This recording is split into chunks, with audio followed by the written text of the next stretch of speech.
Erattupetta Jamaat-e Islami Erattupetta area president ബഹുമാനായ അവിനാശ് മുസാറുകളാണ് അദ്ദേഹത്തെ ഈ പരിപാടിയിലേക്ക് ഞാൻ ആദരവോടെ സ്വാഗതം ചെയ്യും. അതുപോലെ തന്നെ നമ്മുടെ ഇവിടെ ഈ ഇഫ്താർ സന്ദേശം നൽകുന്നതിന് വേണ്ടി ഇവിടെ എത്തിച്ചേർന്നിട്ടുള്ള ബഹുമാനായ യൂസുഫ് അലി സാറാണ്. അദ്ദേഹം ജമാഅത്തെ ഇസ്ലാമി കേന്ദ്ര കൂടിയാലോചന സമിതി അംഗമാണ്. അദ്ദേഹത്തെ ഈ പരിപാടിയിൽ ഏറെ ആദരവോടെ ഞാൻ സ്വാഗതം ചെയ്യും. അതുപോലെ തന്നെ ഇവിടെ കൂടിയിട്ടുള്ള എല്ലാ വ്യക്തിത്വങ്ങളും പ്രമുഖരായ ആളുകളാണ്. അതുകൊണ്ട് ഞാൻ പേരെടുത്ത് ആരെയും പറയാൻ ആഗ്രഹിക്കുന്നില്ല. എല്ലാവരെയും ഒറ്റവാക്കിൽ ഈ സദസ്സിലേക്ക് സ്വാഗതം ചെയ്തുകൊണ്ട് ഈ പരിപാടിയിൽ പങ്കെടുത്തുകൊണ്ടിരിക്കുന്ന ഈരാറ്റുപേട്ടയിലെയും പരിസര പ്രദേശങ്ങളിലെയും രാഷ്ട്രീയ സാമൂഹിക വിദ്യാഭ്യാസ മേഖലകളിൽ പ്രവർത്തിച്ചുകൊണ്ടിരിക്കുന്ന ഏറ്റവും ബഹുമാന്യരായ സഹോദരി സഹോദരന്മാരെ, പ്രപഞ്ചനാഥന്റെ രക്ഷയും അനുഗ്രഹവും നമ്മിൽ വർഷിക്കുമാറാകട്ടെ. ജമാഅത്തെ ഇസ്ലാമി അതിൻ്റെ വിവിധ ഏരിയകൾ കേരള സംസ്ഥാനത്തിൽ മാത്രമല്ല രാജ്യത്തിൻ്റെ എല്ലാ ഭാഗങ്ങളിലും വർഷങ്ങളായി നടത്തിവരുന്ന സൗഹൃദ ഇഫ്താർ സംഗമങ്ങളുടെ തുടർച്ച എന്നോണമാണ് ഇവിടെ നാം ഒരുമിച്ച് കൂടിയിട്ടുള്ളത്. നമുക്കറിയാം, നിലവിലത്തെ സാഹചര്യത്തിൽ ഇത്തരം ഇരുത്തങ്ങൾക്ക് ഈ കൂടലും ഈ കേൾക്കലും ഈ പറയലും എത്രമാത്രം പ്രസക്തമാണ് എന്ന് വിവരിക്കാതെ തന്നെ നമുക്ക് ഓരോരുത്തർക്കും അറിയാവുന്നതാണ്. കള്ളങ്ങൾ പ്രചരിപ്പിക്കുക, കള്ളത്തിന് മേൽ കള്ളങ്ങൾ പ്രചരിപ്പിച്ചുകൊണ്ടിരിക്കുക, അങ്ങനെ മനുഷ്യ മനസ്സുകളെ കേവലം രാഷ്ട്രീയമായോ അല്ലെങ്കിൽ സാമ്പത്തികമായോ താല്പര്യങ്ങൾക്ക് വേണ്ടിയിട്ട് മനുഷ്യ ഹൃദയങ്ങളെ തമ്മിൽ അകറ്റുന്നതിന് വേണ്ടിയിട്ടുള്ള ബോധപൂർവമായിട്ടുള്ള ശ്രമങ്ങൾ ഒരുപാട് കേന്ദ്രങ്ങളിൽ നിന്നും നടന്നുകൊണ്ടിരിക്കുകയും അത്തരം വിഷയങ്ങളെ നമുക്ക് അവഗണിക്കാം എന്ന് വിചാരിച്ചു കഴിഞ്ഞാൽ അതിനെ ഏറ്റെടുത്തുകൊണ്ട് മുന്നോട്ട് വരുന്ന വലിയൊരു വിഭാഗം ഉണ്ടായി വരികയും ചെയ്യുന്ന സാഹചര്യത്തിൽ പലപ്പോഴും എനിക്ക് തോന്നുന്നത്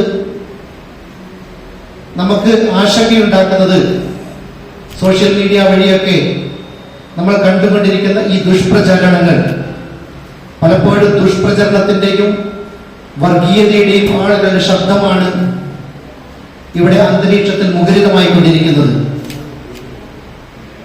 എന്നാൽ മനുഷ്യത്വമുള്ള, മതേതരത്വ സ്വഭാവമുള്ള, മനുഷ്യത്വം നിലനിൽക്കണമെന്ന് ആഗ്രഹിക്കുന്ന ഭൂരിപക്ഷം ജനങ്ങളും ഇവിടെ സംഭവിച്ചുകൊണ്ടിരിക്കുന്നത് ഒരു പരിധി വരെ അവര് ശബ്ദം അവരത് പുറത്തേക്ക് വരുന്നില്ല. ഇനിയുള്ള കാലഘട്ടത്തിൽ അത്തരം ശബ്ദങ്ങൾ പുറത്തോട്ട് വന്നില്ല എന്നുണ്ടെങ്കിൽ നമ്മുടെ നാടും നമ്മുടെ രാജ്യവും നമുക്ക് കൈവിട്ടു പോകുന്ന അവസ്ഥയിലാണ് ഉണ്ടാകുന്നത്. നമുക്കറിയാം, ഈ ഒരു കൂടിയിരിപ്പ് തന്നെ എത്രമാത്രം ഊഷ്മളമാണ്. ഇങ്ങനെ ഒന്നിരിക്കുമ്പം തന്നെ നമുക്ക് കിട്ടുന്ന മനസ്സിന്റെ ഒരു റിലീഫ്. പണ്ട് അങ്ങനെയാണ് നമ്മളൊക്കെ വളർന്നു വന്നിട്ടുള്ളത്. പക്ഷെ ഇന്ന് സാഹചര്യം മാറിക്കൊണ്ടിരിക്കുന്നു. നമുക്ക് ഇന്നും നാളെയും നമുക്ക് പഴയ കാലത്തിലെ പോലെ തന്നെ നമുക്ക് ഒരുമിച്ചിരിക്കണം എന്ന് മാത്രമല്ല, ഈ ഭൂമി എന്ന് പറയുന്നത് നമുക്ക് മാത്രം അവകാശപ്പെട്ടതല്ല, നമുക്ക് ശേഷം വരാനിരിക്കുന്ന നമ്മുടെ മക്കൾക്കും കൂടി അവകാശപ്പെട്ടതാണ്. എത്രത്തോളം നിർഭയത്വത്തോടു കൂടിയിട്ട്, എത്രത്തോളം സ്നേഹത്തോടു കൂടിയിട്ട് നമ്മളുടെ കുട്ടിക്കാലം നമ്മൾ കഴിയുന്നു, അതേ കുട്ടിക്കാലം നമ്മുടെ മക്കൾക്കും അർഹതപ്പെട്ടതാണ്. അത് ഉണ്ടാകണമെന്നുണ്ടെങ്കിൽ ഇത്തരം കൂടിയിരിക്കലുകളും ഇത്തരം ചർച്ചകളും ഒക്കെ നമുക്ക് ഏറെ പ്രസക്തമായി കണ്ടിരിക്കുന്നു. നമ്മുടെ ഹൃദയങ്ങളിൽ അത്തരം സ്നേഹത്തിന്റെ, അതുപോലെ സഹവർത്തിത്വത്തിന്റെ, കാരുണ്യത്തിന്റെ ഒക്കെ മനോഭാവം വളർത്തിയെടുക്കുന്നതിന് വേണ്ടിയിട്ട് ഈ പരിപാടി ഉപകരിക്കട്ടെ എന്ന് ആത്മാർത്ഥമായിട്ട് ദൈവം തമ്പുരാനോട് പ്രാർത്ഥിച്ചുകൊണ്ട് ഞാൻ എന്റെ വാക്കുകൾ ഉപസംഹരിക്കുന്നു. അസ്സലാമു അലൈക്കും വറഹ്മത്തുള്ളാഹി വബറകാതുഹു. മുഖ്യ പ്രഭാഷണം നിർവഹിക്കുന്നതിന് വേണ്ടി ജനാബ് യൂസുഫ് അലി സാഹിബിനെ ആദരപൂർവ്വം ക്ഷണിക്കുന്നു. വേദിയിലും സദസ്സിലുമുള്ള ബഹുമാന്യരായ വ്യക്തിത്വത്തിലെ സഹോദരന്മാരെ, വളരെ സന്തോഷകരമായ ഒരു കൂടിച്ചേരലിലാണ് നമ്മളെല്ലാവരും പങ്കെടുത്തുകൊണ്ടിരിക്കുന്നത്. ഇത്തരം കൂടിച്ചേരലുകൾ രാജ്യത്തിൻ്റെ നാനാഭാഗത്ത് വ്യാപകമായി നടന്നുകൊണ്ടിരുന്നത്. അതിപ്പോൾ അതിനുള്ള സാധ്യതകൾ ഒരുപക്ഷെ കുറഞ്ഞ് നമ്മുടെ കേരളത്തിലേക്ക് അതിങ്ങനെ ചുരുങ്ങി വന്നുകൊണ്ടിരിക്കുന്ന ഒരു സാഹചര്യമാണ് നമ്മുടെ രാജ്യത്തുള്ളത്. അത്തരമൊരു സന്ദർഭത്തിലാണ് നമ്മൾ ഇത്തരമൊരു ഇഫ്താർ സൗഹൃദ സംഗമത്തിൽ ഒരുമിച്ച് കൂടിയിരിക്കുന്നത്. മുസ്ലിം സമൂഹം ലോകം മുഴുവൻ ഒരു മാസം നീണ്ടു നിൽക്കുന്ന വ്രതാനുഷ്ഠാനം, ആ വ്രതാനുഷ്ഠാനത്തിൻ്റെ സ്വഭാവം അത്യാവശ്യം നമുക്കെല്ലാവർക്കും അറിയാം. പകൽ സമയം ശാരീരികമായ എല്ലാവിധ ആവശ്യങ്ങളും പൂർണ്ണമായും വർജിച്ചുകൊണ്ട് പരമാവധി ആത്മനിയന്ത്രണം പാലിച്ചുകൊണ്ട് ആത്മീയമായ പ്രക്രിയകളിൽ പൂർണ്ണമായും സാധ്യമായത്ര പങ്കെടുത്തുകൊണ്ട് ഒരു ജീവിത വിശുദ്ധി, ഒരു ആത്മീയ വിശുദ്ധി നേടിയെടുക്കുവാൻ വേണ്ടിയുള്ള തീവ്രമായ പരിശ്രമത്തിന്റെ സ്വഭാവത്തിലാണ് ഇത് അനുഷ്ഠിച്ചുകൊണ്ടിരിക്കുന്നത്. അപ്പോൾ വിശുദ്ധ ഖുർആനിൽ സംബന്ധമായ പരാമർശത്തിൽ പറയുന്നത് നിങ്ങൾക്ക് മുമ്പുള്ളവർക്കും ഈ വ്രതാനുഷ്ഠാനം നിർബന്ധമാക്കപ്പെട്ടിരുന്നതാണ്. എന്നുവെച്ചാൽ വ്രതാനുഷ്ഠാനം പ്രത്യേകമായ ഒരു സമുദായത്തിന്റെ മാത്രം ഒരു പ്രവണതയല്ല. പ്രവാചകന് മുമ്പ് കഴിഞ്ഞു പോയിരുന്ന, പ്രത്യേകിച്ച് അവിടെ സൂചിപ്പിക്കുന്നത് ജൂത ക്രൈസ്തവ സമൂഹത്തിന്റെ പശ്ചാത്തലത്തിൽ നിന്നുകൊണ്ടാണ് സൂചിപ്പിക്കുന്നത്. അവർക്ക് നൽകപ്പെട്ട വേദഗ്രന്ഥങ്ങളിലും ഈ വ്രതാനുഷ്ഠാനം നമ്മൾ കൽപ്പിച്ചിട്ടുണ്ടായിരുന്നു. ഇത് ഏതെങ്കിലും പ്രത്യേകമായ മതത്തിന് മാത്രമായി നൽകപ്പെട്ടതല്ല. ദൈവികമായ വേദഗ്രന്ഥങ്ങളിലെല്ലാം ഈ വ്രതാനുഷ്ഠാനത്തിന്റെ പ്രസക്തിയുണ്ട്. എന്റെ ധാരണ ക്രൈസ്തവ സമൂഹത്തിലും 50 നോമ്പിൻ്റെയൊക്കെ അത് നടന്നുകൊണ്ടിരിക്കുകയാണ്. ഞാനിന്ന് വരുന്നത് എൻ്റെ ഒരു ബ്രദറിന്റെ വീട്ടിൽ നിന്നാണ്. അദ്ദേഹം കൊച്ചിയിൽ കച്ചവടക്കാരനാണ്.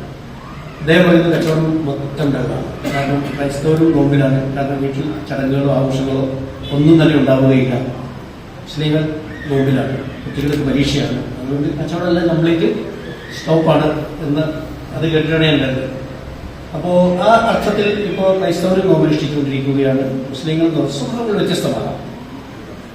ഇത് ഒരു വിഷയം. മറുവശത്ത് ഇതൊന്നുമല്ലാത്ത എല്ലാ മതങ്ങൾക്കും ഉണ്ട്. ഹിന്ദു മതത്തിലും ക്രിസ്തു മതത്തിലും ബുദ്ധമതത്തിലും ബുദ്ധമതത്തിലും എല്ലാ മതങ്ങളിലും വ്രതാനുഷ്ഠാനമുണ്ട്. കാരണം വ്രതാനുഷ്ഠാനം എന്ന് പറയുന്നത് ഈ മതങ്ങൾ മുമ്പോട്ട് വെക്കുന്ന ആധ്യാത്മിക വിശുദ്ധിക്ക് വേണ്ടി മുമ്പോട്ട് വെക്കുന്ന പ്രധാനപ്പെട്ട 4 അടിസ്ഥാന തത്വങ്ങൾ. ജീവിത വിശുദ്ധിക്ക് വേണ്ടി, ദൈവവുമായി അടുക്കുവാൻ വേണ്ടി, സഹജീവികളുമായി അടുക്കുവാൻ വേണ്ടി 3 കാര്യങ്ങളാണ് ഞാൻ ഉദ്ദേശിക്കുന്നത്. ഒന്ന് അവനവന്റെ ജീവിത വിശുദ്ധി, മറ്റൊന്ന് അവനവന്റെ സൃഷ്ടാവുമായുള്ള ബന്ധം ശക്തിപ്പെടുത്തുക, മറ്റൊന്ന് സഹജീവികളുമായുള്ള ബന്ധം ശക്തിപ്പെടുത്തുക. ഈ 3 ഉദ്ദേശം നേടിയെടുക്കാൻ വേണ്ടി എല്ലാ മതങ്ങളും ലോകത്ത് പഠിപ്പിച്ചിരിക്കുന്ന 3-4 വഴികളുണ്ട്. അതിലൊന്നാണ് നമ്മുടെ പ്രാർത്ഥന എന്ന് പറയുന്നത്. വ്യത്യസ്തമായ രൂപമായിരിക്കും, പക്ഷെ പ്രാർത്ഥന എന്ന് പറയുന്ന എല്ലാവരും വിശ്വാസികളായ മുഴുവൻ ആളുകളും പ്രാർത്ഥിക്കണം. ഏതോ അർത്ഥത്തിൽ അവർ വിശ്വസിക്കുന്ന ഒരു മഹാശക്തിയോടുള്ള പ്രാർത്ഥന എന്ന് പറയുന്നത് അവരുടെ ജീവിതത്തിലുള്ള പ്രധാനപ്പെട്ട ഒരു പ്രക്രിയയാണ്. രണ്ടാമത്തെ പ്രക്രിയ വ്രതാനുഷ്ഠാനം. വ്രതം എന്ന് പറയുന്നത് സ്വഭാവം വ്യത്യസ്തമായിരിക്കാം, പക്ഷെ ലോകത്തുള്ള എല്ലാ ജനവിഭാഗങ്ങളും ആചരിക്കുന്ന വളരെ ബഹുമാനത്തിൽ കാണുന്ന അങ്ങേയറ്റം ആധ്യാത്മികമായ ചരിത്രത്തിലൂടെ വിലയിരുത്തുന്ന ഒരു പ്രക്രിയയാണ് വ്രതാനുഷ്ഠാനം. മൂന്നാമത്തത് ദാനധർമ്മം, മറ്റുള്ളവർക്ക് കൊടുക്കുക. നമ്മൾ സമ്പാദിച്ചിരുന്നു, ബാലൻസ് ഉണ്ടെങ്കിലും ഇല്ലെങ്കിലും മറ്റുള്ളവരുമായി പങ്കുവെക്കുക. ഉള്ളതെന്താണോ അത്, പ്രത്യേകിച്ച് ബന്ധുമിത്രാദികൾ, അയൽവാസികൾ, സുഹൃത്തുക്കൾ. നമ്മുടെ ഏറ്റവും അടുത്ത ബന്ധം അതാണ്. ഒന്ന് ബന്ധുക്കൾ, അയൽവാസികൾ, സുഹൃത്തുക്കൾ. ഈ 3 ഭാഗമാണ് നമ്മുടെ അടുത്ത് ഇരിക്കുന്നത്. ഇവരാണ് നമ്മുടെ ജീവിതത്തിൽ നമുക്ക് എല്ലാ സപ്പോർട്ട് നൽകുന്നത്, നമ്മളെ മുമ്പോട്ട് നയിക്കുന്നു, നമ്മുടെ ദുഃഖങ്ങൾക്ക് പരിഹാരം ഉണ്ടാക്കുന്നു, നമ്മുടെ സന്തോഷത്തിൽ പങ്കെടുക്കുന്നു, നമുക്ക് മോട്ടിവേഷൻ നൽകുന്നു, നമുക്ക് പിന്തുണ നൽകുന്നതൊക്കെ നമ്മുടെ ബന്ധുക്കൾ, നമ്മുടെ അയൽവാസികൾ, നമ്മുടെ സുഹൃത്തുക്കളായി 3 ഭാഗം. അപ്പോൾ അതിൻ്റെ അപ്പുറത്തേക്കുള്ള ദാനധർമ്മം എന്ന് പറയുന്നത് ഒരു ആധ്യാത്മികമായ വളരെ വലിയൊരു മൂല്യമാണ്. അത് മറ്റേ തീർത്ഥാടനം. എല്ലാ മുസ്ലിം സമൂഹത്തെ സംബന്ധിച്ച് ഹജ്ജിന് അപേക്ഷ കൊടുത്തുകൊണ്ടിരിക്കുന്ന സമയമാണ്. ലോകത്തെ എല്ലാ മതവിശ്വാസികൾക്കുമുണ്ട് ഈ തീർത്ഥാടനം. അപ്പൊ ഇത് ഈ ലോകം മുഴുവൻ സർവസ്വീകാര്യമായ 4 ദൈവവുമായി എടുത്തുള്ള 4 പ്രക്രിയകൾ. നമ്മൾ ഭാരതത്തെ എടുത്തു നോക്കുകയാണെങ്കിൽ ഭാരതം എന്ന് പറയുന്നത് നമ്മുടെ ഭാരതത്തിന്റെ അനുഗ്രഹമാണോ അതോ അതിപ്പോൾ ഭാരതത്തിന്റെ വലിയ പ്രശ്നമാണോ എന്ന് ചിന്തിക്കേണ്ട അവസ്ഥയിലാണ്. ഭാരതം എന്ന് പറയുന്നത് ലോകത്തിലെ ഏറ്റവും പ്രധാനപ്പെട്ട മതങ്ങളുടെ സംഗമ ഭൂമിയാണ്. ഇത്രയധികം മതങ്ങൾ ഒരുമിച്ച് ജീവിക്കുന്ന ഒരു രാജ്യം ലോകത്ത് നമുക്ക് എവിടെയും കാണാൻ കഴിയില്ല. കാരണം ലോകത്തിലെ പ്രധാനപ്പെട്ട 4 ശക്തി മതങ്ങൾ, 3 ആധ്യാത്മികമായ ഇന്ത്യയിലെ മതങ്ങൾ, 4 മധ്യപൂർവ്വ ദേശത്തുണ്ടായ മതം, 3 ഇന്ത്യയിലുണ്ടായി. ഈ 4-3-7 മതങ്ങൾ കൊണ്ട് ലോകത്തെ മതങ്ങൾ തീർന്നു. യൂറോപ്പിലൊന്നും ഒരു മതവും ഉണ്ടായിട്ടില്ല. യൂറോപ്പിലൊന്നും മതം ഉണ്ടായിട്ടില്ല. മതങ്ങൾ എന്ന് ലോകത്ത് അറിയപ്പെടുന്ന 4 മതങ്ങൾ, 4 മധ്യപൂർവ്വ ദേശത്താണ്. 3 ബുദ്ധമതം, ക്രിസ്തുമതം, ഇസ്ലാം. ബാക്കി 4 ബുദ്ധമതം, ഹിന്ദുമതം, സിഖ് മതം, ജൈനം. 4 മതങ്ങൾ. ഈ 4 മതങ്ങൾ ഇന്ത്യയിൽ ജന്മമുണ്ടാവും. അപ്പൊ ഈ 4, 3, 7 മതങ്ങൾ വേറെ. അപ്പൊ ഈ വേറെ എവിടെയും ഒരു മതങ്ങൾ ജന്മപ്പെട്ടിട്ടില്ല. അപ്പൊ ലോകത്തുള്ള മൊത്തം എല്ലാ മതങ്ങളുടെയും ഈ 2 ഭൂപ്രദേശമാണ് ബന്ധപ്പെട്ടാണ്.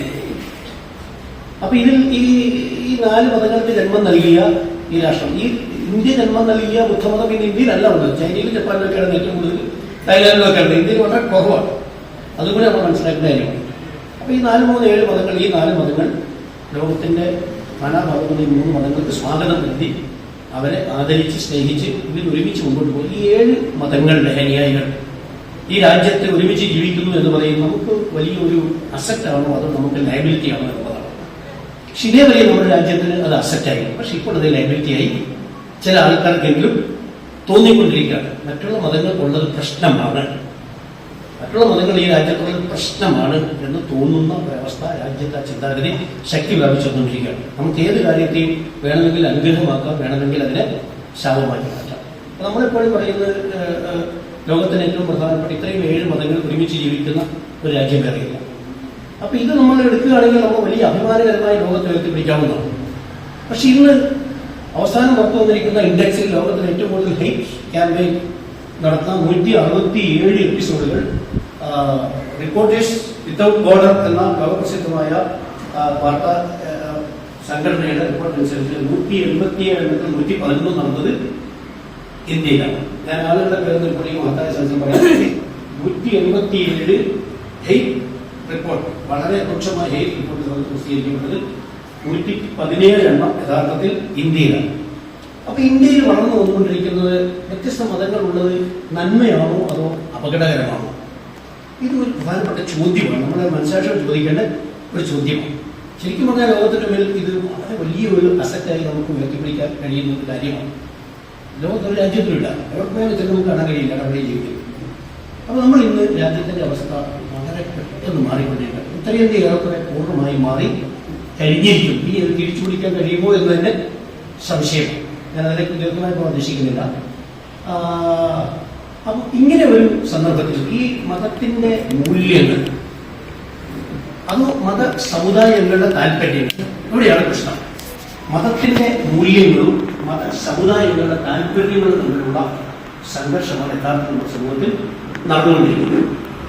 അപ്പൊ ഇങ്ങനെയുള്ള അവസ്ഥയിൽ നമ്മുടെ രാജ്യത്തിന്റെ അവസ്ഥ വളരെ സുഖകരമല്ലാത്ത അവസ്ഥയിലേക്ക് മാറിക്കൊണ്ടിരിക്കുകയാണ്. അപ്പൊ ഇത്തരമൊരു സന്ദർഭത്തിൽ ഈ പരമത വിദ്വേഷം എന്ന് പറയുന്നത് അത് ശക്തി പ്രാപിക്കാതെ മാത്രമല്ല അതുകൊണ്ട് മറ്റു പല രൂപത്തിലുള്ള ഭൗതികമായി ബെനിഫിറ്റ് കിട്ടും എന്ന അവസ്ഥയിലേക്ക് ഈ കാര്യങ്ങൾ എത്തി നിൽക്കുകയാണ്.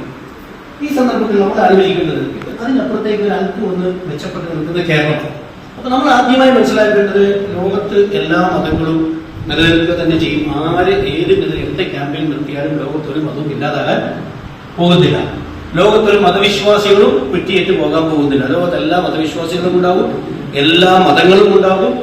ഇത് യാഥാർത്ഥ്യമായി അംഗീകരിച്ചുകൊണ്ട് പരസ്പരം സൗഹാർദ്ദത്തിൽ ജീവിക്കുകയാണെങ്കിൽ അതായിരിക്കും നല്ലത് എന്ന യാഥാർത്ഥ്യം മനസ്സിലാക്കി അതിക്രമിച്ചു കഴിഞ്ഞിരിക്കുകയാണ്.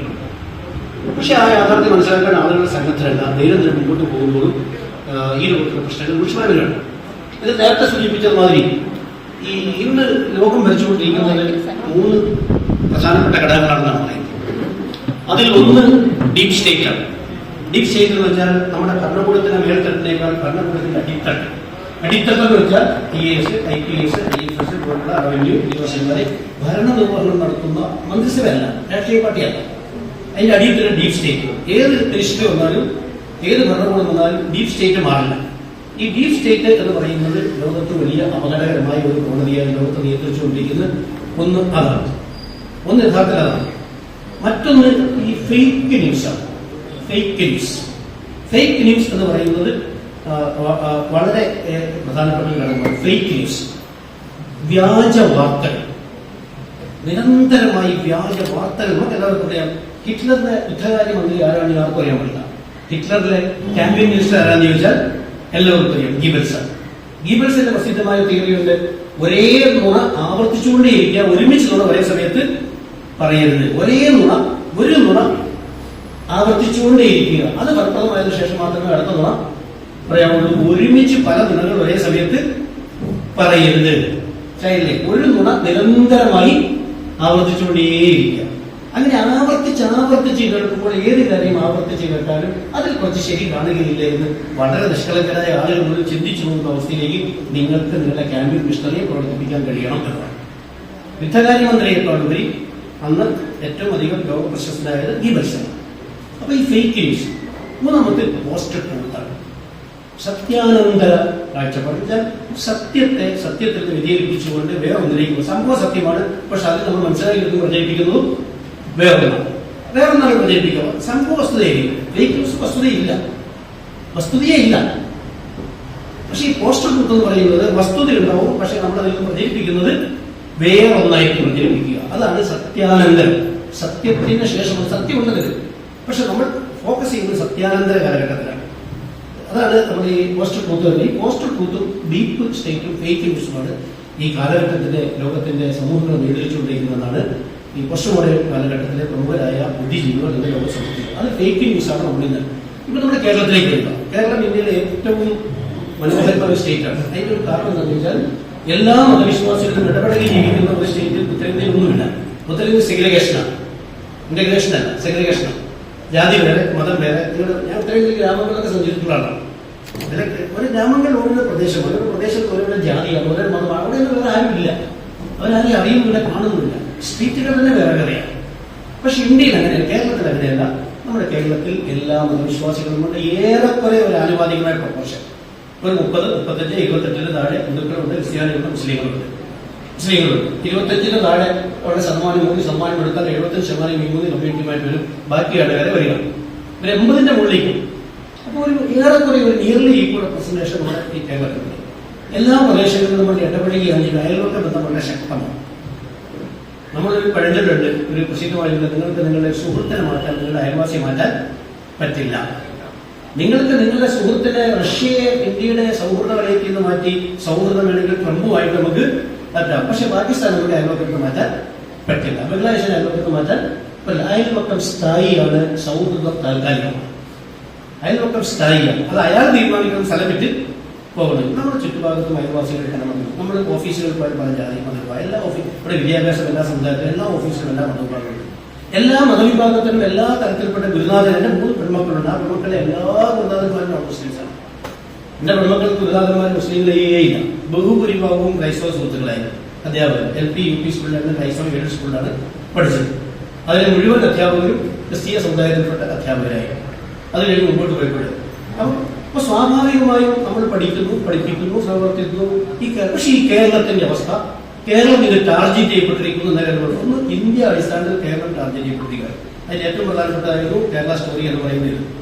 വെറും 3 ആളുകൾ അഫ്ഗാനിസ്ഥാനിലേക്ക് പോയതിന്റെ പേരിൽ 32,000. ഇതാണ് പോസ്റ്റ് ട്രൂത്ത് എന്ന് പറയുന്നത്. ട്രൂത്ത് ഉണ്ട്, 3 പേര് പോയി.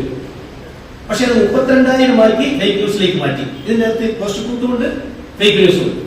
അവസാനം ഹൈക്കോടതി ഇടപെട്ടില്ലായിരുന്നെങ്കിൽ അത് ഉത്തരേന്ത്യ മുഴുവൻ ഉത്തരേന്ത്യ അതിങ്ങനെ വെച്ചിരിക്കണം. അപ്പൊ ഈ കേരളത്തിനെതിരെ ഒരു ഭയങ്കരമായ ക്യാമ്പയിൻ ഇന്ത്യയിൽ നടത്തുന്നുണ്ട്.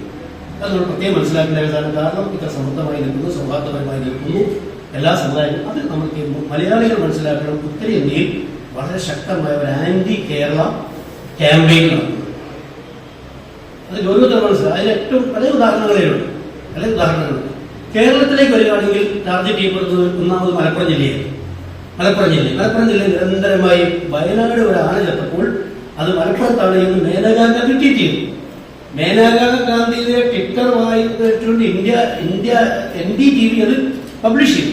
NDTVയിൽ നിന്ന് എടുത്തുകൊണ്ട് കേരളത്തിലെ ഒരു പ്രധാനപ്പെട്ട ഒരു ചാനലിലേക്ക് വരുന്ന പ്രഗത്ഭനായ ഒരു ചാനൽ ചർച്ചയിൽ വരുന്ന ആൾ അത് ഉദ്ധരിച്ചപ്പോൾ ആങ്കർ ചോദിച്ചു, ഇത് തെറ്റാണെന്ന് നിങ്ങൾക്ക് അറിഞ്ഞുകൂടി എന്തുകൊണ്ട് തിരുത്തിക്കൂടാ? അദ്ദേഹം പറഞ്ഞത് അത് NDTVയിൽ വന്നതാണ്, ഞാൻ എന്തിനു തിരുത്തണം, അവർ തിരുത്തട്ടെ എന്നാണ്. അത് NDTVയിൽ വന്നതാണ്, ഞാൻ എന്തിനു തിരുത്തണം, അവർ തിരുത്തട്ടെ. NDTVക്കാരൻ പറയുന്നത് അത് മേനകാ ഗാന്ധി പറഞ്ഞാണ്, അവർ തിരുത്തട്ടെ, ഞാൻ എന്തിന് തിരുത്തണം, ഞാൻ മേനകാ ഗാന്ധിയെ ഉദ്ധരിച്ചതേ ഉള്ളൂ. ഇതേ പറഞ്ഞ് ഞാൻ NDTVയെ ഉദ്ധരിച്ചതേ ഉള്ളൂ.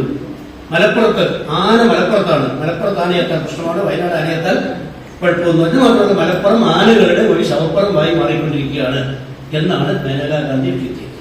അപ്പം മലപ്പുറത്തെ ടാർഗറ്റ് ഞാൻ അതിലേക്കൊന്നുമില്ല, ഞാൻ ഇപ്പോൾ വരുന്ന ഈരാറ്റുപേട്ടയിലേക്കാണ്. ഇപ്പം നമ്മൾ ടാർഗറ്റ് ചെയ്തത് ഈരാറ്റുപേട്ടയാണ്. ഈരാറ്റുപേട്ടയെ പറ്റി പക്ഷേ ഇപ്പോൾ ഞാൻ പെരുമ്പാവൂർ സുഹൃത്തിന്റെ വായിൽ കേട്ടിരുന്നു, ഈരാറ്റുപേട്ടയിൽ സംഘർഷം കൂടി വരികയാണല്ലോ എന്നുള്ളത്. നമ്മൾ ഒരു സംഘർഷവും ഈരാറ്റുപേട്ടയിൽ ഇല്ല സുഹൃത്തേ എന്ന് പറഞ്ഞു. പള്ളി നമസ്കാരം കഴിഞ്ഞപ്പോൾ ഈരാറ്റുപേട്ട ഒരു സംഘർഷവും അവിടെ ഇല്ല. ഞാൻ അങ്ങോട്ടാണ് യാതൊരു സംഘർഷം. ഈരാറ്റുപേട്ട എന്ന് പറയുന്നത് നമ്മൾ മനസ്സിലാക്കും. നമ്മൾ ഈരാറ്റുപേട്ടിലെ പൗരപ്രമുഖരാണ്. നമ്മൾ ഗൗരവത്തിൽ മനസ്സിലാക്കിയില്ല എങ്കിൽ ഇവിടെ അറിയുന്ന യാഥാർത്ഥ്യമായിരിക്കില്ല മറ്റുള്ളിടത്ത് അറിയുക. മറ്റുള്ളിടത്ത് നേരെ ആന്റി ആയിട്ടായിരിക്കും അറിയുക. അല്ലേ? സത്യം, അതായത് സത്യം കുളിക്കാൻ കയറുമ്പോൾ കള്ളം ലോകം കറങ്ങി തിരിച്ചെത്തിയിട്ടുണ്ടാവുക. സത്യം തോർത്തെടുത്തിട്ടേ ഉള്ളൂ കുളിക്കാൻ. കള്ളം കുളിച്ച് ഡ്രസ് ചെയ്ത് ലോകം മുഴുവൻ കറങ്ങി തിരിച്ചെത്തിയിട്ടുണ്ടാവും. ഇതാണ് കള്ളത്തിന്റെ ഈ സഞ്ചാര ശക്തി എന്ന് പറയുന്നത്. അപ്പൊ ഈരാറ്റുപേട്ട ഇപ്പൊ ടാർഗറ്റ് ചെയ്തു. ഈരാറ്റുപേട്ട ഞാൻ 15 വർഷത്തോളം ഇവിടെ ഈരാറ്റുപേട്ട ഗവൺമെന്റ് ഹൈസ്കൂളിൽ ജോലി ചെയ്ത വ്യക്തിയാണ്. ഞാനും എന്റെ ഭാര്യയും 15 വർഷം വർക്ക് ചെയ്തിട്ടുണ്ട്. അവിടെ ഈരാറ്റുപേട്ട എന്ന് പറയുന്നത് കേരളത്തിലെ മതസൗഹാർദ്ദത്തിന്റെ റോൾ മോഡലാണ്. എനിക്കറിയാം, ഇവിടെ ആകെ ഒരു ചെറിയ കോറലിന്റെ ഒരു വീട്, ആ ചെറിയ പള്ളിപക്ഷത്ത് പറഞ്ഞു. അത് അന്ന് തന്നെ അതിന്റെ മുൻപന്തിയിൽ നിന്ന് ഊതിക്കെടുത്തത് അരുവിന്റെ പള്ളിയിലെ അച്ഛനാണ് ഊതിക്കെടുത്തത്. ഈരാറ്റുപേട്ട എന്ന് പറയുന്നത് ശരിക്കും പറയുകയാണെങ്കിൽ വമ്പിച്ച ചുറ്റുപാടത്തിലെ ക്രിസ്ത്യൻ ഭൂരിപക്ഷ പ്രദേശത്തിന്റെ നടുവിൽ എല്ലാവരും ഒരുമിച്ച് ജീവിക്കുന്ന വളരെ മാതൃകാപരമായ. ഇവിടെ നമുക്ക് ആർക്കും എന്തെങ്കിലും വർഗീയ പ്രശ്നങ്ങൾ, എന്തെങ്കിലും സംഘർഷങ്ങൾ ഉണ്ടായിട്ടുണ്ട്. പക്ഷെ ഈരാറ്റുപേട്ടയെ ടാർഗറ്റ് ചെയ്യുന്നത് ഇവിടെ നിന്ന് തന്നെയാണ്. ഇലക്ഷനിൽ ജയിലും തോൽവി സ്വാഭാവികമാണ്. അല്ല മറ്റേ ഇവിടെ റായ്ബറയിൽ ഇന്ദിരാഗാന്ധി തോറ്റു, നമ്മുടെ രാഹുൽ ഗാന്ധി അമേരിക്കയിൽ തോറ്റു, അച്യുതാനന്ദൻ മാരാരിക്കുളത്ത് തോറ്റു. ഇവരാരും ആ നാട്ടിൽ യുദ്ധം പ്രഖ്യാപിക്കുകയല്ല ചെയ്തത്. അവർ വീണ്ടും അവിടെ പോയി മത്സരിച്ചു. ജയിച്ചില്ലെങ്കിൽ തോറ്റില്ല. ഞാനറിയ പേര് എല്ലാവർക്കും അറിയാമെന്ന് ഞാൻ വേറെ പറയാൻ ഉദ്ദേശിക്കുന്നില്ല. അപ്പൊ ഈരാറ്റുപേട്ട ഭയങ്കര ഇവിടുത്തെ പോലീസ് റിപ്പോർട്ട് കൊടുത്തു. പോലീസ് സ്റ്റേഷനിലെ സ്ഥലം ചോദിച്ചപ്പോൾ ഇവിടെ തീവ്രവാദ ബന്ധമുള്ള പ്രദേശമാണെന്നുകൊണ്ട് കൂടുതൽ സ്ഥലം വേണം പോലീസ് സ്റ്റേഷന് എന്ന് ഇവിടുത്തെ അന്നത്തെ സർക്കിൾ ഇൻസ്പെക്ടർ ഈരാറ്റുപേട്ട കൊടുത്തു. നമ്മളൊന്ന് ആലോചിച്ച് നോക്കുക. കേരളം മുഴുവൻ കത്തിക്കാനുള്ള സ്ഫോടക വസ്തു ഈരാറ്റുപേട്ട ശേഖരിച്ചിരിക്കുന്ന വെടിമരുന്നാണ്. അത് പലയിടത്തും ലൈസൻസ് ഇല്ലാതെ സൂക്ഷിക്കുന്ന മാറിക്കൊണ്ടിരിക്കുന്ന സാധനം. ഇപ്പൊ ഏറ്റവും വലിയ വിഷയം ലവ് ജിഹാദ് എന്ന മീനച്ചിൽ താലൂക്കിൽ തന്നെയുള്ള ലവ് ജിഹാദ് എന്ന് പറയും. ഈ ലവ് ജിഹാദ് എന്ന് പറയുന്നത് സുപ്രീം കോടതി നിരാകരിച്ച കേസാണ്. സുപ്രീം കോടതി നിരാകരിച്ച കേസാണ്. പക്ഷെ അത് നിരന്തരമായി ഗീബൽസ് പറയുന്നതായി തന്നെ പറഞ്ഞുകൊണ്ടേയിരിക്കുകയാണ്. പ്രേമം എല്ലാ സമുദായത്തിലും ഉണ്ട്. അത് വലിയ ദുരന്തങ്ങൾ സൃഷ്ടിക്കുന്നുണ്ട്. ഒരുപാട് കൊലപാതകങ്ങൾ പ്രേമത്തിൽ എല്ലാ സമുദായങ്ങൾക്കും കുട്ടികൾ ചെയ്യുന്നത് നഷ്ടപ്പെടുന്നുണ്ട്. എല്ലാ സമുദായം എന്റെ അനുഭവങ്ങൾ ഞാൻ പങ്കുവെക്കുന്നതിൽ ആയിരിക്കും വളരെ അടുത്ത അനുഭവങ്ങളുണ്ട്. ഇത്തരം അനുഭവങ്ങൾ മനസ്സിലായില്ലേ? പക്ഷെ ഇത് ഇങ്ങനെ പറഞ്ഞ് പ്രചരിപ്പിക്കാനുള്ള ജിഹാദ് ഞാൻ പ്ലാൻഡ് ആയിട്ട് മുസ്ലിം സമൂഹത്തിൽ കുറെ സംഘടനക്കാരെ പെൺകുട്ടികളെ നിയമിച്ചു കൊണ്ടുവരാൻ വേണ്ടി ട്രെയിനിങ് കൊടുത്ത്, പൈസയും കൊടുത്ത്, ബൈക്ക് വാങ്ങിച്ചു കൊടുത്ത്, കാശും കൊടുത്ത് അതൊരു ടാർജറ്റഡ് ആയ ഒരു വലിയ സംഘടനാ പ്രവർത്തനമായി ഒരു ഓർഗനൈസ്ഡ് ക്രൈമായി കേരളത്തിൽ നടന്നുകൊണ്ടിരിക്കുകയാണ് എന്നാണ് പറയുന്നത്. അതൊരു കേരള ഗവൺമെന്റിനോ ഹൈക്കോടതിക്കോ. പക്ഷെ ഇതിങ്ങനെ പ്രചരിപ്പിച്ചുകൊണ്ടിരിക്കുകയാണ്. അപ്പൊ നമ്മൾ മനസ്സിലാക്കേണ്ടത് എന്താണെന്ന് വെച്ചാൽ ഈ ഈരാറ്റുപേട്ട എന്ന് പറയുന്നത് ഒരു കാരണവശാലും ഇത്തരം ദുഷ്പ്രചാരണങ്ങൾക്ക് നമ്മൾ കൊടുക്കുകയില്ല എന്ന് മാത്രമല്ല നമ്മൾ മൗനം പാലിക്കരുത്. ഇത് നമ്മൾ പറയുന്നത് സൈലൻസ് മീൻസ് കൺസെന്റ് എന്നാണ്. Silence means consent. നിങ്ങൾ മൗനം പാലിച്ചാൽ നിങ്ങൾ സമ്മതം പറയുക. മൗനം സമ്മതം എന്ന പ്രയോഗം മലയാളത്തിൽ വന്ന അങ്ങനെയാണ്. അതിന്റെ ഒറിജിനൽ ഇത് സൈലൻസ് മീൻസ് കൺസെന്റ് എന്നതാണ്. Silence means consent. അപ്പൊ നമ്മൾ ഇവിടെ ആയിരിക്കും. നമ്മൾ പരസ്യമായി നമ്മുടെ MLA സ്വാശങ്ങളൊക്കെ നടത്തില്ല വിശുദ്ധല്ലേ. അദ്ദേഹത്തിന്റെ അതിമനോഹരമായ ഒരു വീഡിയോ, 5 മിനിറ്റ് നേരത്തെ വീഡിയോ ഇന്ന് സോഷ്യൽ മീഡിയയിലും അത് ഒരുപാട് യൂട്യൂബർമാർ അത് ഉദ്ധരിച്ചുകൊണ്ട് വേറെ അവർ സ്റ്റോർ ചെയ്യും. ഈ സമാശകുളത്തിൽ ഈരാറ്റുപേട്ടയെ പറയാണ്.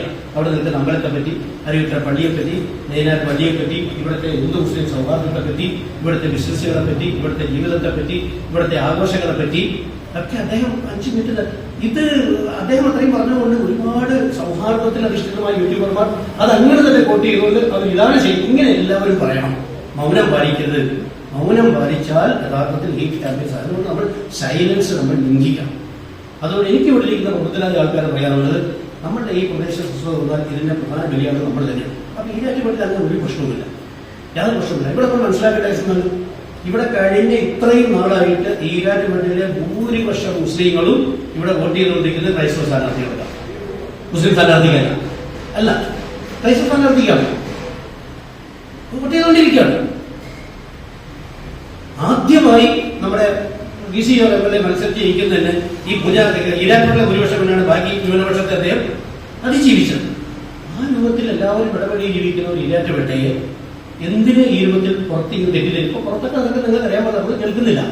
നമ്മളെ പറ്റി പുറത്തുള്ള കേൾക്കാൻ നമ്മൾ നമ്മുടെ അടുത്ത് ഈരാറ്റുപേട്ട പ്രശ്നമില്ല പറയുന്നു, യാതൊരു പ്രശ്നമില്ല.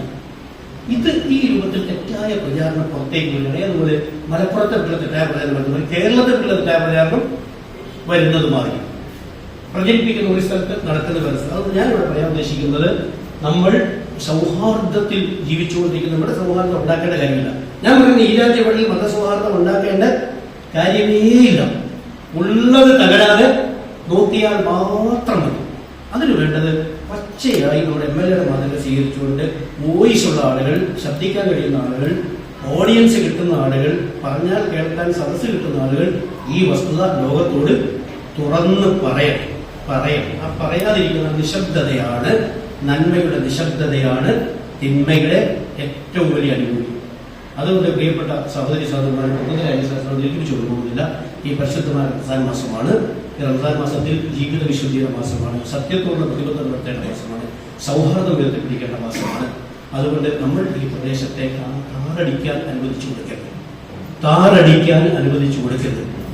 ഇത് നമ്മൾ ഒറ്റക്കെട്ടായി ഇവിടെ അതിജീവിക്കണം. കാരണം മധ്യ കേരളത്തിലേക്ക് വന്നാൽ താരതമ്യേന ഒരു മുനിസിപ്പാലിറ്റിയിൽ മുസ്ലിം ഭൂരിപക്ഷമുള്ള ഒരു മുനിസിപ്പാലിറ്റിയാണ്. എന്റെ സ്ഥലത്തോടുകൂടിയാണ് ഇവിടെ മുസ്ലിം ഭൂരിപക്ഷമില്ല.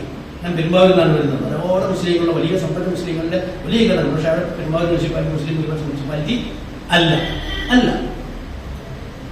നിങ്ങൾ ആലോചിച്ച് നോക്കുക, തിരുവനന്തപുരം എടുത്തു നോക്കുക. തിരുവനന്തപുരം നിങ്ങളുടെ വിഷയമാണ്. മലപ്പുറം ജില്ല പോലെ എത്തി കൊടുങ്ങല്ലൂർ പോലും ആ അർത്ഥം വലിയ മുസ്ലിം ഭൂരിപക്ഷ മുനിസിപ്പാലിറ്റി അല്ല. ഒരു പക്ഷേ ദക്ഷിണ കേരളത്തിലേക്ക് വന്നാൽ ഏറ്റവും കൂടുതൽ മുസ്ലിം ഭൂരിപക്ഷമുള്ള ഒരു മുനിസിപ്പാലിറ്റിയാണ് ഈരാറ്റുപേട്ട. ആ ഈരാറ്റുപേട്ടയെ താറടിക്കുക എന്നത് നിക്ഷിപ്ത താല്പര്യക്കാരുടെ ഒരു ലക്ഷ്യമായി മാറിയിരിക്കുകയാണ്. നിരന്തരമായി അവർ നടത്തിക്കൊണ്ടേയിരിക്കുകയാണ്. ഇതിനെതിരെ ഉറക്കെ വിളിച്ചു പറയാൻ ഇതല്ല സത്യം മറ്റൊന്നാണ്. നമ്മുടെ MLA അദ്ദേഹത്തെ ഞാൻ ആവർത്തിച്ച് അഭിനന്ദിക്കുകയാണ്. കാരണം സമയത്ത് വാദമെന്നുള്ളതാണ്. ഇന്ന് പലരും വാദമൊക്കുന്നില്ല, മൗനം പാലിക്കുന്നത്. അതുകൊണ്ട് ഞാൻ അവസാനിപ്പിക്കുകയാണ്, ദീർഘിപ്പിക്കുന്നില്ല. ഇവിടെ പ്രബുദ്ധമായ സദസ്സുണ്ട്. അതുകൊണ്ട് ഇത് നമ്മൾ മുമ്പിൽ കണ്ടുകൊണ്ട് ഈ അപകടം ഇതിനു മുമ്പ് നമ്മുടെ ഇതേമാതിരി ആ പള്ളി പ്രശ്നം നടന്നപ്പോഴും നമ്മൾ ഇതേമാതിരി നമുക്കായ ആൾക്കാരെ വിളിച്ച് അന്നും ഞാൻ തന്നെയാണ് സംസാരിച്ചത്. ആ പ്രശ്നം ഉണ്ടായപ്പോൾ നമ്മൾ ഇത് മുമ്പോട്ട് കൊണ്ടുപോകുന്നത് ശരിയല്ല. അന്ന് ആ വിഷയത്തിലൊക്കെ ഇടപെട്ട് ആ പ്രശ്നം പരിഹരിക്കുന്നത് നമ്മുടെ സെക്രട്ടറി സാഹിബ് പക്ഷേ അന്ന് മുൻപന്തിയിരുന്നാകാം അവരെപ്പോഴും. പക്ഷെ ഇപ്പോൾ അതിനേക്കാൾ ഭയങ്കരമായ ക്യാമ്പയിൻ ഹൈക്കോടതിയിലെ കേസും പോലീസ് സ്റ്റേഷനിലെ കേസും അവിടെയും ഇവിടെയും എല്ലാം കൂടി ചേർന്നുകൊണ്ട് ഈരാറ്റുപേട്ട TV യിൽ തന്നെ കാണുമ്പോൾ ആൾക്കാരുടെ വിചാരിക്കുക അവിടെ എന്തോ പ്രശ്നമുണ്ടോ ഈരാറ്റുപേട്ടിലെ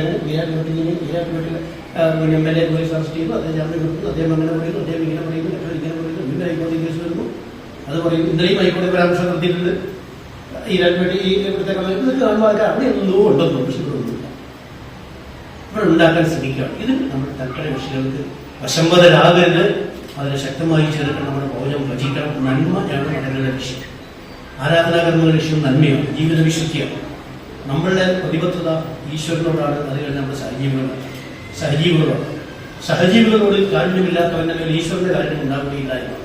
ഒരാൾക്കെതിരെയും ഒരു നുണയും നമ്മൾ പറയുന്നു. അനാവശ്യമായി ഒരു ആരോപണം ആർക്കെതിരെയും ഉന്നയിക്കുക. ഇങ്ങോട്ട് ആരോപണം ഉന്നയിക്കുന്ന വ്യക്തിക്കെതിരെയാണെങ്കിൽ ഇപ്പോൾ നമ്മളുടെ ആരോപണം അങ്ങോട്ട് ഉന്നയിക്കുക. സത്യവിരുദ്ധമായി നമ്മൾ പറയുന്നു.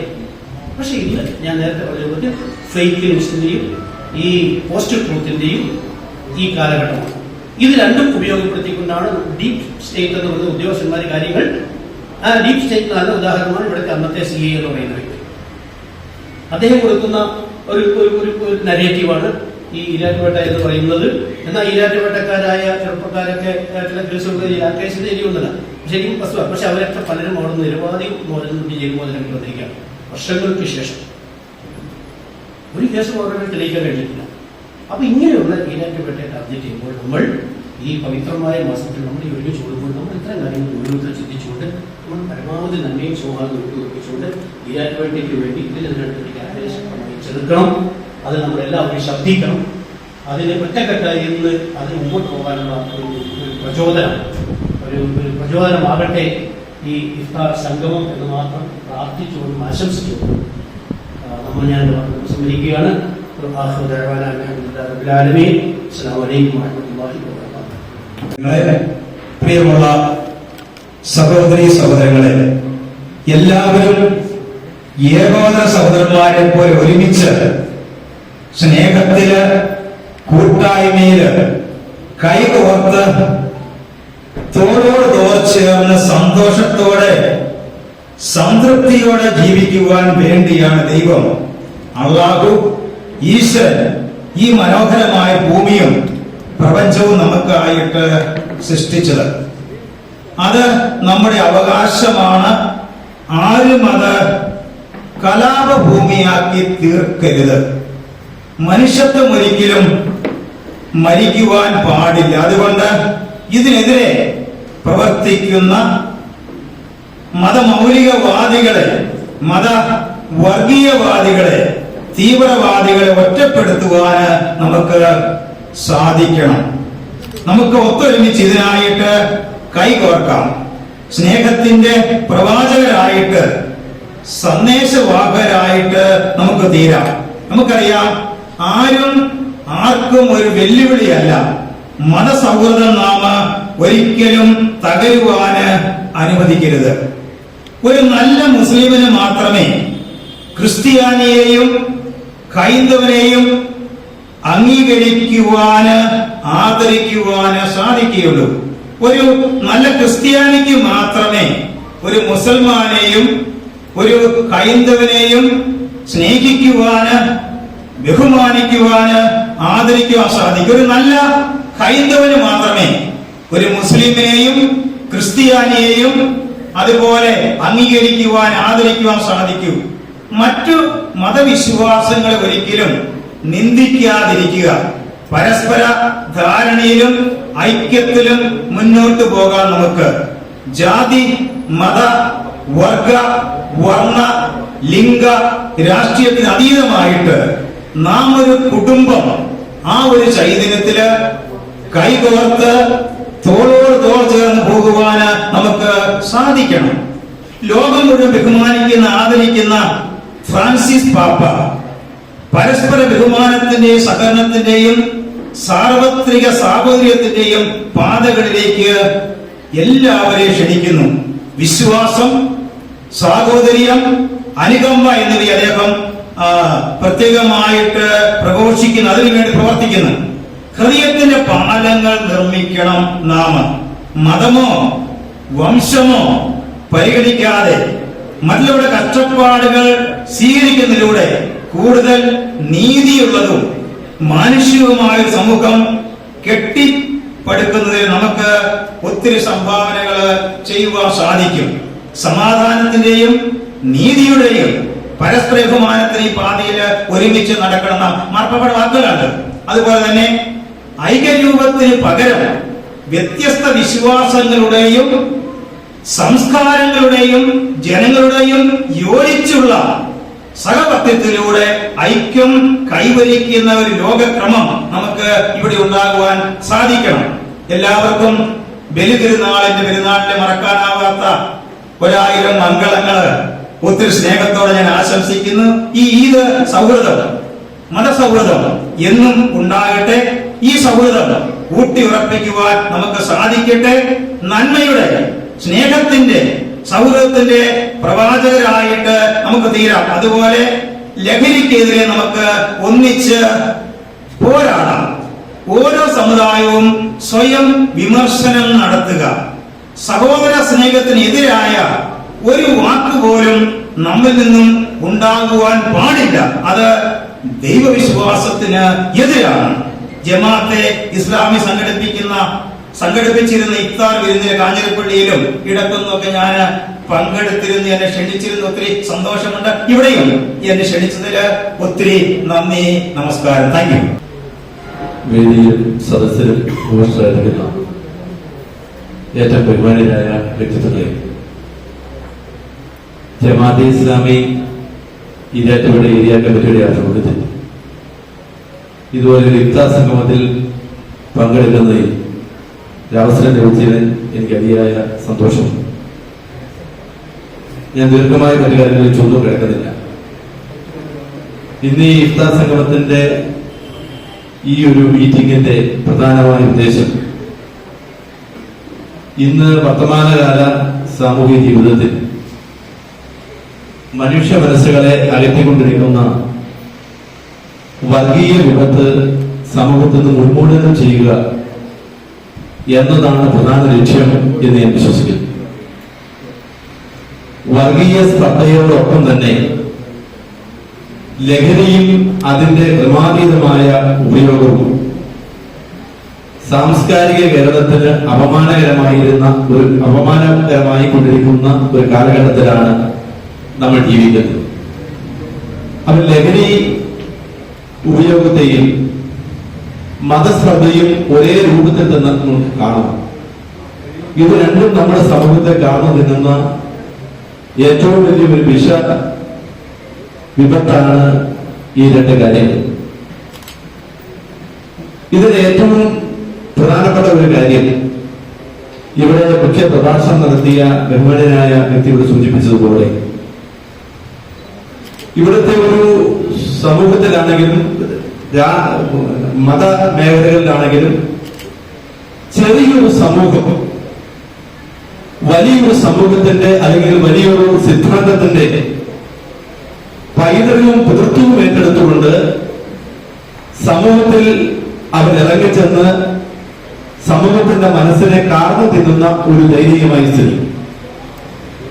ഞാനിവിടെ സൂചിപ്പിക്കുന്നത് ഏത് സമൂഹത്തിലും, മുസ്ലിം സമുദായത്തിലും ക്രിസ്ത്യൻ സമുദായത്തിലും ഹൈന്ദവ സമുദായത്തിലും രാഷ്ട്രീയത്തിലും മറ്റു ഏതെല്ലാം മേഖലകളിലാണെങ്കിലും ഈ ചെറിയ ന്യൂനപക്ഷം ഇറങ്ങി ആ സമൂഹത്തിന്റെ ആ സമുദായത്തിന്റെ പിതൃത്വം ഏറ്റെടുത്ത് അതിന്റെ അവരുടെ ഇടുങ്ങിയ ചിന്താഗതികൾ, അവരുടെ സ്വാർത്ഥ നേട്ടങ്ങൾ അത് സമൂഹത്തിന്റെ അംഗീകാരമാക്കി മാറ്റുവാൻ, സമുദായത്തിന്റെ അംഗീകാരമായി മാറ്റുവാൻ ചിലർ ശ്രമിക്കുമ്പോഴാണ് ഇവിടെ മൗനമായി ഇരിക്കുന്ന ഒരു ഭൂരിപക്ഷം അതാരെയും ഭയന്നിട്ടല്ല, മറിച്ച് അവന്റെ സംസ്കാരം അതിനെ അനുവദിക്കാത്തത് കൊണ്ടാണ് ബഹുഭൂരിപക്ഷം മൗനമായിരിക്കുന്നത് എന്നുള്ള യാഥാർത്ഥ്യം സമൂഹത്തിന് മുമ്പിൽ മനസ്സിലാകാതെ പോകുന്ന ഒരു സാഹചര്യവും നമുക്കുണ്ട്.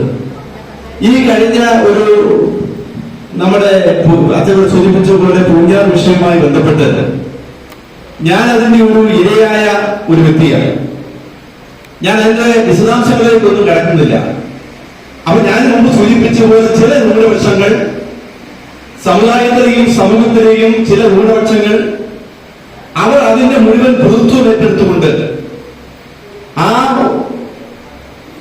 അതിന്റെ പിതൃത്വം ഏറ്റെടുത്ത് അതിന്റെ മുഖ്യധാരയിലേക്ക് വരുന്നതിന് വേണ്ടി വികാരപരമായി, വിവേകത്തിനപ്പുറത്തേക്ക് വികാരപരമായി സമൂഹത്തിൽ ഇടപെടലാണ് ഇതുപോലുള്ള വിഷയങ്ങൾ ഉണ്ടാകുന്നത്. തീർച്ചയായും അതിന് നമുക്ക് ഇതുപോലുള്ള നിരവധി സംഗമങ്ങൾ, ഇഫ്താർ സംഗമങ്ങൾ പോലെ അല്ലെങ്കിൽ ഇതുപോലുള്ള എല്ലാ സമുദായത്തിന്റെയും എല്ലാ രാഷ്ട്രീയ പ്രവർത്തനങ്ങളുടെയും രാഷ്ട്രീയ ജനപ്രതിനിധികളുടെയും ഒക്കെ നേതൃത്വത്തിൽ നമുക്ക് ഇതുപോലുള്ള പല കൂട്ടായ്മകൾ സംഘടിപ്പിക്കണം. ഇതുമായി ബന്ധപ്പെട്ട് ഈരാറ്റുപേട്ടയെ അപമാനിച്ചതിനെ സംബന്ധിച്ച് ബഹുമാനായ MLA-യും MP-യും ഇതിനെ സംബന്ധിച്ച് വളരെ വിശദമായ രീതിയിൽ കാര്യങ്ങൾ സൂചിപ്പിച്ചിട്ടുണ്ട്. അത് കൂടുതൽ പ്രയോജനപ്രദമാകും എന്ന് ഞാൻ വിശ്വസിക്കുന്നു. അതോടൊപ്പം തന്നെ നമുക്ക് ഇനിയുള്ള നാളുകളിൽ ഈ വികാരത്തിന് അടിമപ്പെട്ടിരിക്കുന്ന എല്ലാ സമൂഹത്തിലെയും എല്ലാ സമുദായത്തിന്റെയും ഏറ്റവും വലിയ ദുഃഖകരമായ ഒരു സത്യം എന്ന് പറയുന്നത് വിവേകത്തിനപ്പുറത്തേക്ക് വികാരപരമായി വിഷയങ്ങളെ നോക്കിക്കാണുകയും വിവേകത്തോട് പ്രവർത്തിക്കുന്നവരുടെ മുൻപിലേക്ക് ആധിപത്യത്തോടുകൂടി വികാരത്തിനടിമയായവർ ശ്രമിക്കുമ്പോൾ അവർ ചിലർ മൗനമായിരിക്കുന്ന ഒരു സാഹചര്യം ഉണ്ടാകുന്നു. അതിനെ ആ വികാരപരമായി നോക്കുന്ന ചിന്താഗതികളെ, ആ ഒരു കാഴ്ചപ്പാടുകളെ ഒറ്റപ്പെടുത്തുന്നതിന് വേണ്ടിയുള്ള ശ്രമങ്ങൾ നടത്തണം. അത് ഒന്ന് രണ്ട് വിഷയങ്ങളിൽ നേരിട്ട് അനുഭവിക്കുവാനും അത് മനസ്സിലാക്കുവാനും കഴിഞ്ഞ ഒരു വ്യക്തിയാണ് ഞാൻ.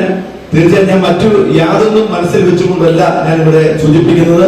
എന്റെ മനസ്സിൽ തോന്നിയ കാര്യങ്ങൾ ഇതിന് നമുക്ക് പരിഹാരം ഉണ്ടാക്കുവാൻ കഴിയുന്ന തലത്തിലേക്ക് നേതൃത്വം ഇടപെടണം.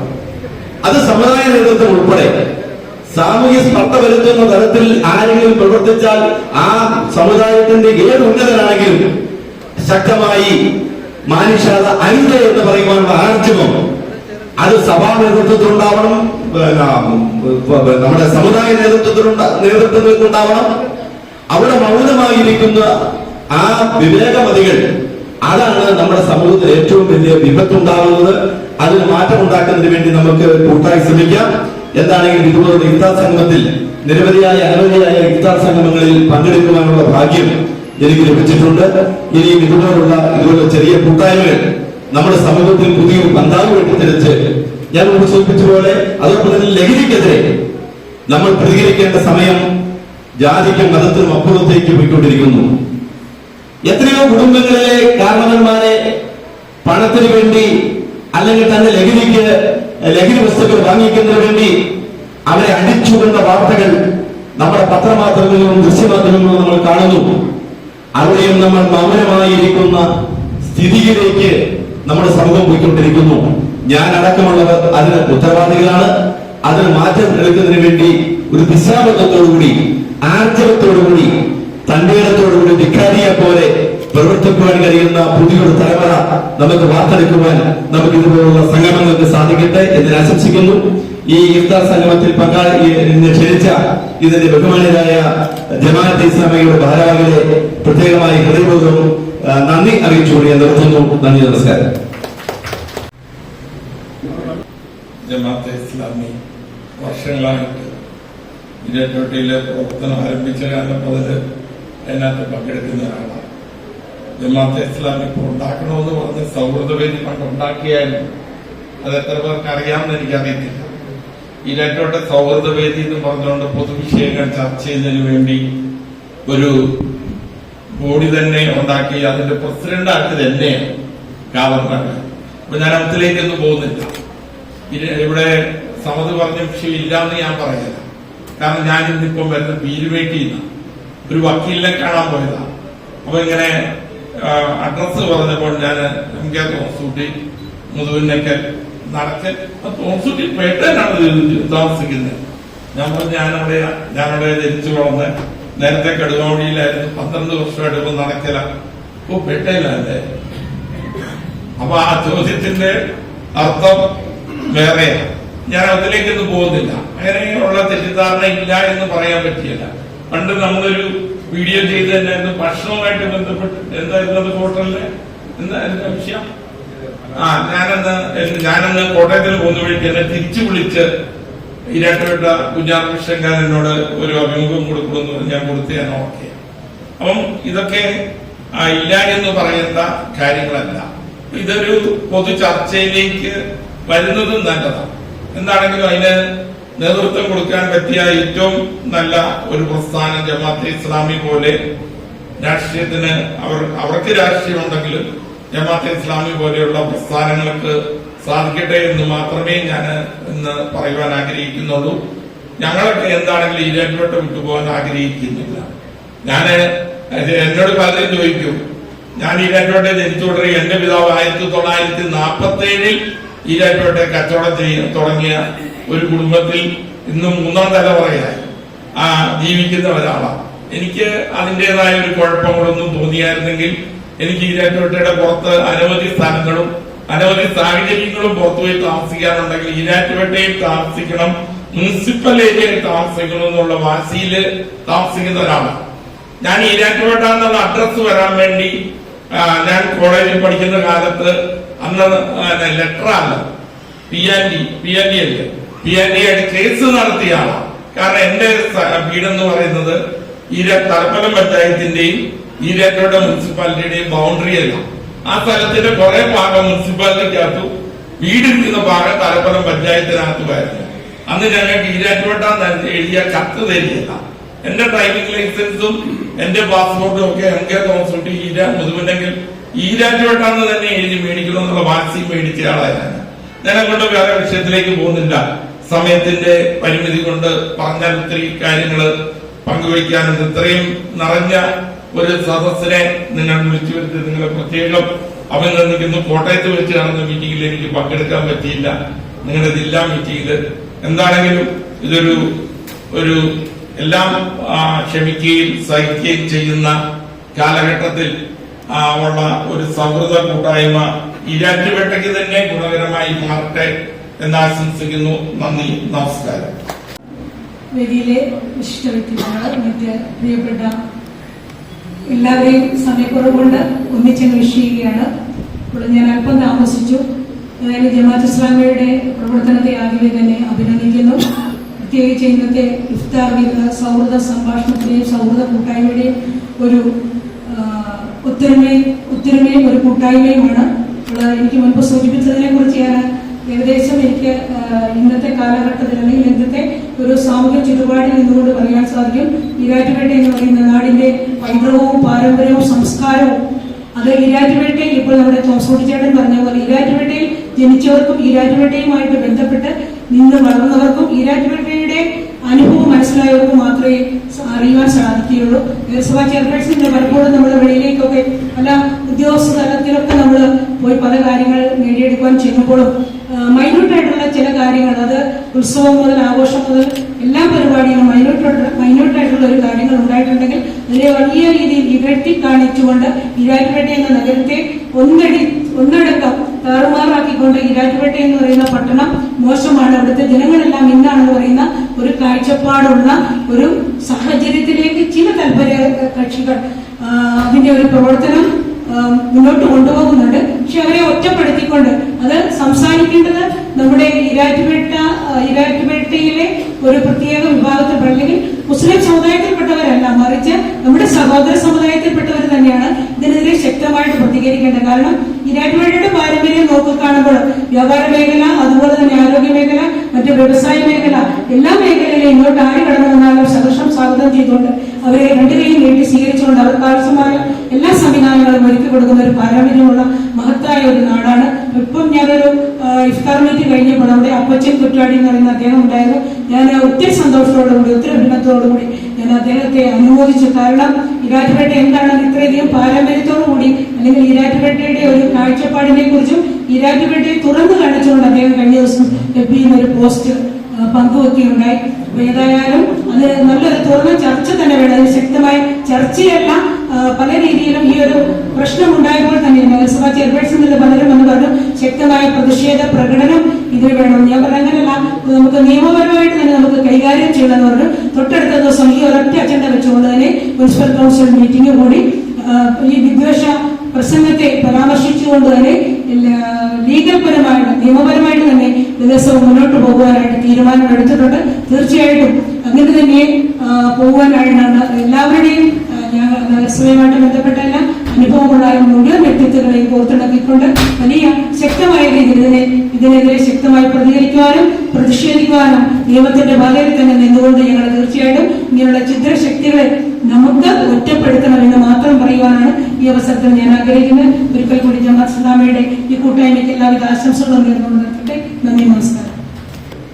വ്യക്തിപരമായ പ്രൊപ്പോസൽ മുന്നോട്ടാണ് സൂചിപ്പിച്ച് വെച്ചുകൊണ്ടാണെങ്കിൽ കഴിയുമെങ്കിൽ ഈരാറ്റുപേട്ടയിലെ MP, MLA രക്ഷാധികാരത്തിൽ മുനിസിപ്പാലിറ്റിയുടെ വ്യത്യസ്തമായ മഹല്ല് ഭാരവാഹികൾ, വ്യത്യസ്തമായ മതസംഘടനകൾ, സഭാ ഭാരവാഹികൾ, പള്ളി, അതേപോലുള്ള പ്രധാനപ്പെട്ട ആളുകൾ, ഇവരൊക്കെ വ്യാപാരി വ്യവസായികളൊക്കെ ഉൾക്കൊള്ളിച്ചുകൊണ്ടുള്ള ഈരാറ്റുപേട്ടയുടെ സൗഹൃദ സമിതി ആ അർത്ഥത്തിൽ മുനിസിപ്പാലിറ്റിയുടെ നേതൃത്വത്തിലോ അല്ലെങ്കിൽ മറ്റ് സംവിധാനത്തിലോ ഉണ്ടാകുകയാണെങ്കിൽ അതിലെല്ലാ വിഭാഗവും വരിക, പള്ളി ഭാരവാഹികൾ വരിക, അവിടുത്തെ പ്രധാനപ്പെട്ട രാഷ്ട്രീയ പാർട്ടികളുടെ പ്രതികൾ വരിക, മത സാമുദായിക സംഘടനകൾ എല്ലാ വിഭാഗത്തിൽപ്പെട്ടവർ ഉൾക്കൊള്ളിക്കുക. അങ്ങനെ ഒരു നല്ല ഒരു സൗഹൃദ കൂട്ടായ്മ അവരുടെ നേതൃത്വത്തിൽ നിന്നുകൊണ്ട് തന്നെ പ്രതികരിക്കുകയാണെങ്കിൽ ഇത് ഉർവശി ശാപം ഉപകാരം എന്ന സ്വഭാവത്തിലേക്ക് അത് മാറും. അങ്ങനെ ഒരു പ്രപ്പോസൽ ഇവിടുത്തെ പ്രധാനപ്പെട്ട മുനിസിപ്പൽ ചെയർപേഴ്സൺ, പ്രധാനപ്പെട്ട കക്ഷികളൊക്കെ ഉൾക്കൊള്ളുന്ന സാഹചര്യങ്ങളുണ്ട്. ഒരു പ്രപ്പോസൽ എന്ന നിലയ്ക്ക് ഞാൻ സമർപ്പിക്കുകയാണ്. ഈ ഇത്തരത്തിലുള്ള ആൾക്കാരാണ് ഇത്രയും കാലം ഇവിടെ മുൻപന്തിൽ നിന്നിട്ടുണ്ട്. ഇതിനെല്ലാം പ്രശ്നം ഉണ്ടാക്കിയിട്ടുണ്ട്. സാധാരണക്കാർ വളരെ ലോകത്തിലാണ് വരുന്നത്. ആർക്കും യാതൊരു കുഴപ്പമില്ല. അപ്പോൾ നമ്മൾ ഈ പരിപാടി അവസാനിപ്പിക്കുകയാണ്.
ദിവസത്തില് നിങ്ങളുടെ മഹനീയമായ ജമാഅത്തെ ഇസ്ലാമിയുടെ ഈ ഏരിയ കമ്മിറ്റിയുടെ ആഭിമുഖ്യത്തിൽ നടത്തിയ ഈ ഇഫ്താർ വിരുന്നില് ഈ നോമ്പുതുറ ചടങ്ങില് സമയത്തെത്തണമെന്ന് ഞാൻ ആഗ്രഹിക്കുന്നതാണ്. നിയമസഭാ സമ്മേളനം നടക്കുന്ന ഒരു സന്ദർഭമായതിനാൽ സമ്മേളനം